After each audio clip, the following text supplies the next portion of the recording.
कभी एक हाथ से लठ घुमाना तो कभी दोनों हाथों से पकड़कर चारों दिशाओं में चक्कर लगाना,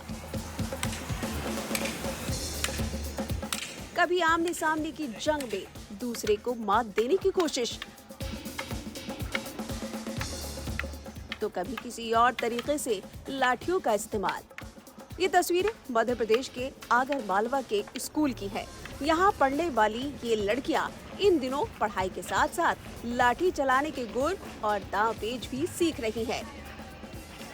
इसका मकसद इन लड़कियों को आत्मरक्षा के लिए तैयार करना और इनमें आत्मविश्वास बढ़ाना है, ताकि कभी भी मुश्किल हालात हो तो ये आसानी से उसका सामना कर सके।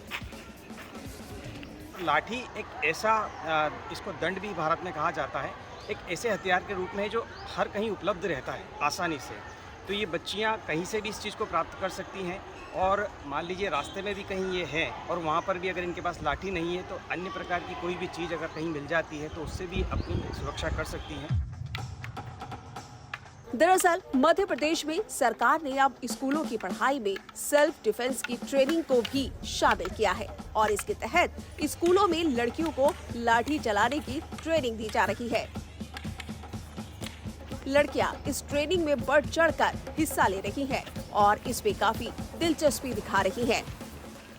ये ट्रेडिशनली लाठी गेम एक गेम है, पर ये फिजिकल स्ट्रेंथ के लिए ज़रूरी है, पर हमारी सुरक्षा करने के लिए भी ये बहुत ज़रूरी है। हम जैसे कि हम बाहर जाते हैं तो लड़की कभी अकेले बाहर नहीं जा सकती, उनको 3-4 बार सोचना पड़ता है बाहर जाने के लिए। अगर हमें ये गेम आएगा, ये लाठी चलानी आएगी, तो हम हमारी सुरक्षा कर पाएंगे और दूसरों की भी सुरक्षा कर पाएंगे। ट्रेडिशनल लाठी जो गेम है, इससे हम अपना सेल्फ डिफेंस कर सकते हैं और इसमें 6 स्टेप्स और 4 स्टेप्स, पट्टेबाजी, ये सब सिखाते हैं।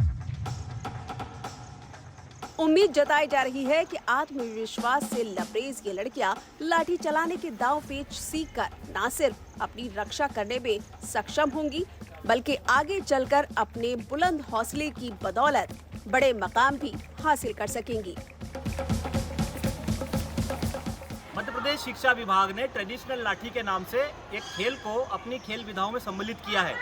दरअसल इसका उद्देश्य जो लड़कियां हैं उन्हें प्रमोट करना है, उन्हें शक्तिशाली बनाना है और उन्हें ऐसे लोगों से बचाना है जो उन्हें समाज में तंग करते हैं।